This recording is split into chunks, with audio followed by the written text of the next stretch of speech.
ജർമ്മനിയിലേക്ക് വരാൻ ആഗ്രഹിക്കുന്നവരോ അല്ലെങ്കിൽ ഇവിടെ സെറ്റിലാകാൻ പ്ലാൻ ചെയ്യുന്നവരോ ആണോ നിങ്ങൾ? ഒരു മലയാളി എന്ന നിലയിൽ ജർമ്മനിയിലെ ജീവിതം പുറമേ നിന്ന് കാണുന്നത് പോലെയല്ല. ഇവിടെ എത്തുമ്പോൾ നമ്മൾ നേരിടേണ്ടി വരുന്ന ചില പ്രായോഗികമായ വെല്ലുവിളികളുണ്ട്.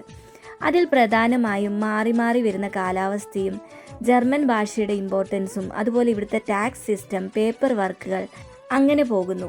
ഇന്നത്തെ വീഡിയോയിൽ പ്രധാനമായും ഈ 4 കാര്യങ്ങളെക്കുറിച്ചാണ് നമ്മൾ സംസാരിക്കുന്നത്. ജർമ്മനിയിലെ കാലാവസ്ഥയെക്കുറിച്ച് പറയുമ്പോൾ ഇപ്പോൾ ഇവിടെ സ്പ്രിംഗ് സീസൺ ആണ് കേട്ടോ. കൃത്യമായി പറഞ്ഞാൽ മാർച്ച് പകുതിയോടുകൂടി തുടങ്ങി ജൂൺ പകുതി വരെയാണ് ഇവിടുത്തെ വസന്തകാലം അല്ലെങ്കിൽ സ്പ്രിംഗ് സീസൺ.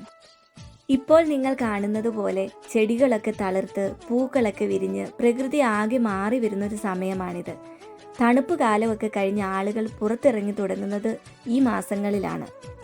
പക്ഷേ ഒരു കാര്യമുണ്ട് കേട്ടോ, മാർച്ച് ഏപ്രിൽ മാസങ്ങളിൽ കാലാവസ്ഥ ഒട്ടും പ്രവചിക്കാൻ പറ്റില്ല. രാവിലെ നല്ല വെയിലൊക്കെ കണ്ടായിരിക്കും നമ്മൾ ഹാപ്പിയായി പുറത്തിറങ്ങുന്നത്. പക്ഷെ പെട്ടെന്നായിരിക്കും ഒരു മഴ, കൂടെ നല്ല കാറ്റും ഉണ്ടാവും. ഇവിടെ ഒരു ചൊല്ലുണ്ട്, April weather does what it want. അതുകൊണ്ട് ഈ സമയത്ത് ഒരു ജാക്കറ്റോ കുടയോ ഇല്ലാതെ പുറത്തിറങ്ങുന്നത് അല്പം റിസ്ക് ആണ് കേട്ടോ.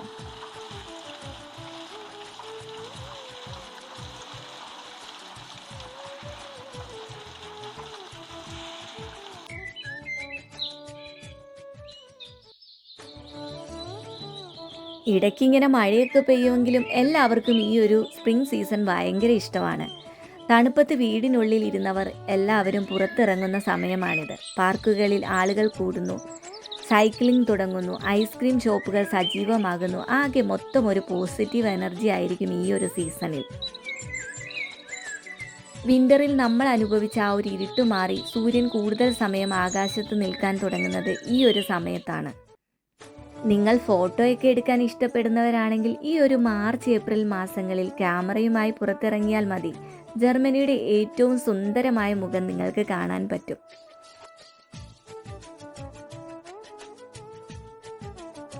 വെളുപ്പിനെ 5 മണിയൊക്കെ ആകുമ്പോഴേക്കും നല്ല വെട്ടമുണ്ടാകും പുറത്ത്.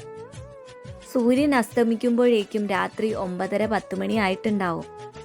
അതുപോലെ തന്നെ മാർച്ച് മാസത്തിലെ അവസാനത്തെ ഞായറാഴ്ച ഒരു പ്രത്യേകതയുണ്ട്. അന്നേ ദിവസം പുലർച്ചെ ക്ലോക്കിലെ സമയം 1 മണിക്കൂർ മുന്നോട്ട് മാറും. അതായത് രാത്രി 2 മണി എന്നത് പെട്ടെന്ന് 3 മണിയാകും.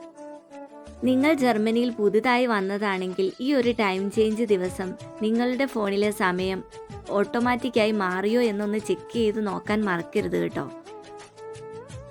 ഇനി നമുക്ക് എല്ലാവർക്കും പ്രിയപ്പെട്ട സീസണായ സമ്മർ ഒന്ന് കണ്ടാലോ.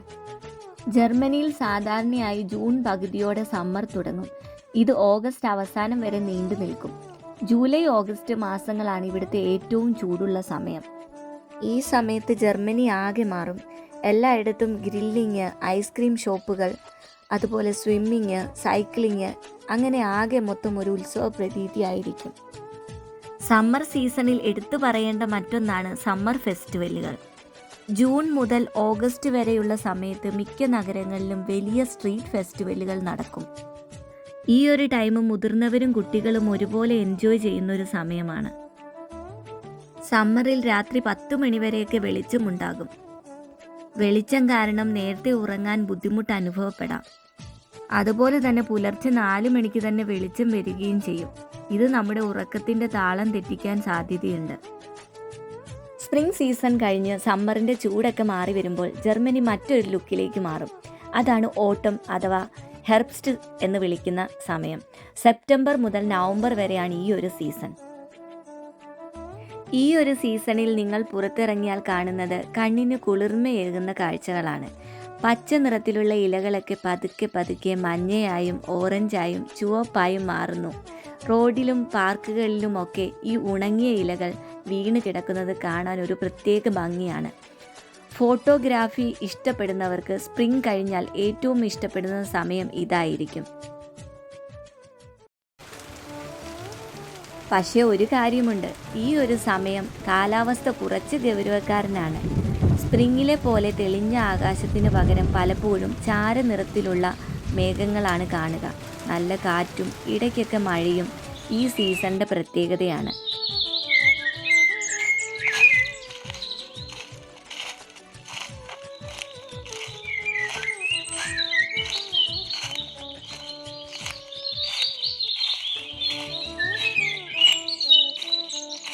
പച്ചപ്പിൽ നിന്നും മഞ്ഞയിലേക്കും ചുവപ്പിലേക്കും മാറുന്ന ഈ ഇലകൾ നമ്മളെ പഠിപ്പിക്കുന്നത് മാറ്റങ്ങൾ എപ്പോഴും മോശമാവില്ല എന്നാണ്. ജീവിതത്തിലെ പുതിയൊരു മാറ്റം വരുമ്പോൾ തുടക്കത്തിൽ ഒരു പേടിയൊക്കെ തോന്നാം, പക്ഷേ അത് മനോഹരമായൊരു തുടക്കമാകാം. മരങ്ങൾ തങ്ങളുടെ ഇലകൾ പൊഴിക്കുന്നത് എന്തിനാണെന്നറിയാമോ? വരാനിരിക്കുന്ന കഠിനമായ മഞ്ഞുകാലത്തെ അതിജീവിക്കാനാണ്.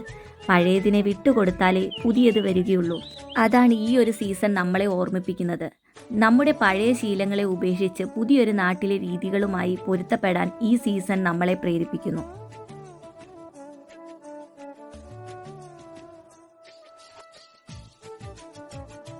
ഇനി നമ്മൾ സംസാരിക്കാൻ പോകുന്നത് ജർമ്മനിയിലെ ഏറ്റവും വെല്ലുവിളി നിറഞ്ഞ സമയത്തെക്കുറിച്ചാണ്, വിന്റർ. മനോഹരമായ ഓട്ടം സീസൺ കഴിഞ്ഞ് പ്രകൃതി പതുക്കെ ഉറക്കത്തിലേക്ക് നീങ്ങുന്ന സമയം. ജർമ്മനിയിൽ വിന്റർ ഔദ്യോഗികമായി തുടങ്ങുന്നത് ഡിസംബറിലാണ്. ഇത് ഫെബ്രുവരി അവസാനം വരെ നീണ്ടു നിൽക്കും. പക്ഷേ നവംബർ പകുതിയോടെ തന്നെ നല്ല തണുപ്പ് അനുഭവപ്പെട്ടു തുടങ്ങും. ജനുവരിയും ഫെബ്രുവരിയുമാണ് ഇവിടുത്തെ ഏറ്റവും കഠിനമായ തണുപ്പുള്ള മാസങ്ങൾ. ഇരുട്ട് നിറഞ്ഞ പകൽ, ഇതാണ് നമ്മൾ മലയാളികൾക്ക് ശീലമില്ലാത്ത കാര്യം. രാവിലെ 8 മണിക്ക് വെളിച്ചം വന്ന് വൈകുന്നേരം 4 മണിയാവുമ്പോഴേക്കും ഇരുട്ടാകും. സൂര്യനെ ദിവസങ്ങളോളം കാണാതിരിക്കുന്നത് നമ്മുടെ എനർജിയെ ബാധിക്കും. മഞ്ഞ് വീഴുന്നത് കാണാൻ നല്ല ഭംഗിയാണ്, പക്ഷെ അത് റോഡിലൊക്കെ ഉറച്ചു കഴിഞ്ഞാൽ നടക്കാനും വണ്ടി ഓടിക്കാനും പ്രയാസമാണ്. താപനില -ഡിഗ്രിയിലേക്ക് താഴ്ന്നു പോകാം. വെളിച്ചം കുറവായതുകൊണ്ട് പെട്ടെന്ന് ഒരു ഒറ്റപ്പെടലോ സങ്കടമോ ഒക്കെ തോന്നാം. ഇതിനെയാണ് ഇവിടെ വിന്റർ ബ്ലൂസ് എന്ന് പറയുന്നത്. ഫാമിലിയായി വരുമ്പോൾ ഈ ഒരു സമയത്ത് പരസ്പരം കൂടുതൽ സമയം ചെലവഴിക്കാൻ ശ്രദ്ധിക്കണം. അതുപോലെ തന്നെ വിറ്റാമിൻ ഡി കുറവ്. വിറ്റാമിൻ ഡിയുടെ കുറവ് കാരണം ക്ഷീണം തോന്നാം. അതുകൊണ്ട് ഇവിടുത്തെ ഡോക്ടർമാർ സജസ്റ്റ് ചെയ്യുന്നത് പോലെ വിറ്റാമിൻ ഡി സപ്ലിമെന്റുകൾ എടുക്കുന്നത് നല്ലതാണ്.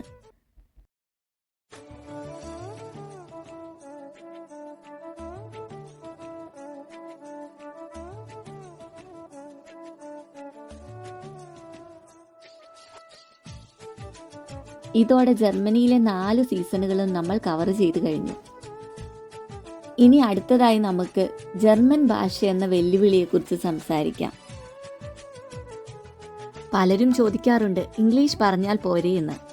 IT പോലുള്ള മേഖലകളിൽ ചിലപ്പോൾ ഇംഗ്ലീഷ് മതിയാകും. പക്ഷേ ഒരു സൂപ്പർ മാർക്കറ്റിൽ പോയാലോ, ഡോക്ടറെ കാണാൻ പോയാലോ, അല്ലെങ്കിൽ അയൽക്കാരോടൊന്ന് കുശലം ചോദിക്കണമെങ്കിലോ ജർമ്മൻ അറിഞ്ഞേ പറ്റൂ. ഇവിടുത്തെ സിസ്റ്റം മൊത്തം ജർമ്മൻ ഭാഷയിലാണ്. ഗവൺമെന്റിൽ നിന്നുള്ള കത്തുകൾ വായിക്കാൻ, നമ്മുടെ അവകാശങ്ങൾ മനസ്സിലാക്കാനും ഈ ഭാഷ ഒരു താക്കോലാണ്. അതുകൊണ്ട് നമ്മൾ നാട്ടിൽ നിന്ന് വരുമ്പോൾ മിനിമം A1 A2 ലെവലെങ്കിലും പഠിച്ചു വരുന്നത് നിങ്ങളുടെ ആത്മവിശ്വാസം ഇരട്ടിയാക്കും. ഇനി നമ്മൾ സംസാരിക്കാൻ പോകുന്നത് ജർമ്മനിയിൽ ജീവിക്കുമ്പോൾ ഒഴിച്ചുകൂടാൻ പറ്റാത്തൊരു കാര്യത്തെക്കുറിച്ചാണ്. അതെ, ഇവിടുത്തെ ടാക്സ് സിസ്റ്റം. ഇവിടെ പ്രധാനമായും 1 മുതൽ 6 ടാക്സ് ക്ലാസ്സുകൾ വരെയാണ് ഉള്ളത്. ടാക്സ് ക്ലാസ് 1 എന്ന് പറയുന്നത് അവിവാഹിതരായവർ അല്ലെങ്കിൽ സിംഗിൾ ആയിട്ടുള്ളവർ, അതുപോലെ പങ്കാളി കൂടെ ഇല്ലാത്തവർക്കും വേണ്ടിയുള്ളതാണ്. ഇതിൽ ടാക്സ് അല്പം കൂടുതലായിരിക്കും. ടാക്സ് ക്ലാസ് 3ഉം 5ഉം വിവാഹിതർക്ക് തിരഞ്ഞെടുക്കാവുന്നതാണ്. ഒരാൾക്ക് കൂടുതൽ ശമ്പളവും മറ്റേയാൾക്ക് കുറവുമാണെങ്കിൽ കൂടുതൽ ശമ്പളമുള്ളയാൾ ക്ലാസ് 3 എടുത്താൽ കയ്യിൽ കിട്ടുന്ന തുക കൂടും. ടാക്സ് ക്ലാസ് 4, ദമ്പതികൾക്ക് ഏകദേശം ഒരേ ശമ്പളമാണെങ്കിൽ ഇത് തിരഞ്ഞെടുക്കാം. ചുരുക്കത്തിൽ നിങ്ങൾ ഏത് ടാക്സ് ക്ലാസ് തിരഞ്ഞെടുക്കുന്നു എന്നതനുസരിച്ചാണ് നിങ്ങളുടെ ബാങ്ക് അക്കൗണ്ടിലേക്ക് എത്ര പണം വരുമെന്ന് തീരുമാനിക്കുന്നത്. നമ്മുടെ ഗ്രോസ് സാലറിയിൽ നിന്നും ഏകദേശം 35% മുതൽ 42% വരെ ടാക്സായും ഇൻഷുറൻസായും പോയെന്ന് വരാം. ഇതിൽ ഇൻകം ടാക്സ് കൂടാതെ pension insurance, health insurance, unemployment insurance എന്നിവയൊക്കെ ഉൾപ്പെടുന്നു.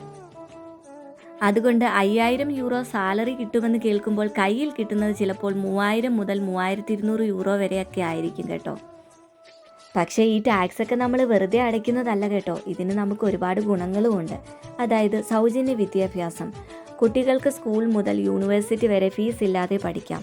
മികച്ച ഹെൽത്ത് കെയർ, വലിയൊരു അസുഖം വന്നാൽ ലക്ഷങ്ങൾ ചിലവാകുമെങ്കിലും ഇൻഷുറൻസ് ഉള്ളതുകൊണ്ട് നമുക്ക് വലിയ സാമ്പത്തിക ഭാരം വരുന്നില്ല. സോഷ്യൽ സെക്യൂരിറ്റി, ജോലി പോയാലോ മറ്റോ ഗവൺമെൻറ് നൽകുന്ന സാമ്പത്തിക സഹായം അല്ലെങ്കിൽ അർബൈറ്റ് ലോസ്കെൽഡ് ഈ ടാക്സ് സിസ്റ്റത്തിൻ്റെ ഭാഗമാണ്. റോഡുകളും പാർക്കുകളും, ലോകോത്തര നിലവാരമുള്ള റോഡുകളും പൊതു സൗകര്യങ്ങളും നമ്മൾ അടയ്ക്കുന്ന ടാക്സിൻ്റെ ഫലമാണ്. അതുപോലെ തന്നെ മറ്റൊരു കാര്യം ടാക്സ് റിട്ടേൺ ആണ്. വർഷാവസാനം നമ്മൾ അടച്ച ടാക്സിൽ നിന്നും ഒരു ഭാഗം തിരിച്ചു പിടിക്കാൻ പറ്റും. ജോലി സംബന്ധമായ യാത്രകൾ, പുതിയ ലാപ്ടോപ്പ് വാങ്ങിയത്, വീട്ടുവാടകയുടെ ഒരു ഭാഗം എന്നിവയൊക്കെ കാണിച്ച് ടാക്സ് റിട്ടേൺ ഫയൽ ചെയ്താൽ ആ തുക തിരിച്ചു ലഭിക്കും. യൂറോപ്പിലല്ലേ, ഇവിടെ ഇഷ്ടം പോലെ പണം കിട്ടില്ലേ? നാട്ടിലുള്ള പലരുടെയും വിചാരം ഇവിടെ പണം കായ്ക്കുന്ന മരങ്ങളുണ്ടെന്നാണ്. എന്നാൽ ഒരു കാര്യം തുറന്നു പറയാം, ഇവിടെ പണം കായ്ക്കുന്ന മരങ്ങളൊന്നുമില്ല. ഇവിടെ നമ്മൾ കാണുന്ന ഓരോ യൂറോയ്ക്ക് പിന്നിലും നമ്മുടെ കഠിനാധ്വാനമുണ്ട്. രാവിലെ മുതൽ വൈകുന്നേരം വരെ കൃത്യമായി ജോലി ചെയ്യണം, നിയമങ്ങൾ പാലിക്കണം, ഇവിടുത്തെ കാലാവസ്ഥയോടും ഭാഷയോടും പൊരുത്തണം. നാട്ടിലെ പോലെ ഒരു ചായ കുടിച്ച് കുശലം പറഞ്ഞ് സമയം കളയാൻ ഇവിടെ പറ്റില്ല. ഓരോ മിനിറ്റും വിലപ്പെട്ടതാണ്. അപ്പോൾ ഇന്നത്തെ നമ്മുടെ ഈ കുഞ്ഞു വീഡിയോ ഇത്രയേ ഉള്ളൂ കേട്ടോ.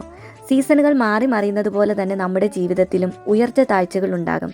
തുടക്കത്തിൽ ഭാഷയോ ഒറ്റപ്പെടലോ ഒക്കെ ഒരു വെല്ലുവിളിയായി തോന്നുമെങ്കിലും ഇവിടുത്തെ സിസ്റ്റവുമായി നമ്മൾ പൊരുത്തപ്പെട്ട് കഴിഞ്ഞാൽ ജർമ്മനി നമുക്ക് നൽകുന്ന സുരക്ഷിതത്വവും ജീവിത നിലവാരവും വളരെ വലുതാണ്.